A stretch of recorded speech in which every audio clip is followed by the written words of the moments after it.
కుతంత్రాలతో విద్వేషపూరిత ప్రసంగాలతో ప్రచారాలు చేస్తున్నా కూడా ఈరోజు భారతదేశంలో 2.3% మాత్రమే క్రైస్తవులు ఉన్నారని చెప్పి వీడియో చెప్తుంది.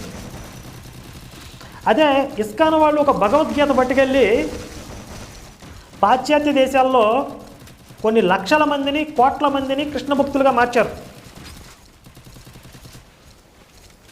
అంటే వాళ్ళు చేసే ప్రచారాలు ఎలా ఉంటాయి? మా శ్రీకృష్ణుడు నమ్మకపోతే నరకానికి పోతారు, శ్రీకృష్ణుడు నమ్మకపోతే చంపేస్తాం అనేం చెప్పరు వాళ్ళు. శ్రీకృష్ణుడు చెప్పిన భగవద్గీతను కానీ, శ్రీకృష్ణు యొక్క ఆ తత్వాన్ని కానీ వివరిస్తూ వాళ్ళు ప్రచారం చేస్తున్నారు. వాళ్ళ యొక్క ప్రచారానికి ఆకర్షితులై శ్రీకృష్ణుడి గురించి తెలుసుకుని ఈరోజు లక్షల మంది, కోట్ల మంది పాశ్చాత్య దేశాల్లో శ్రీకృష్ణుడి భక్తులుగా మారారు.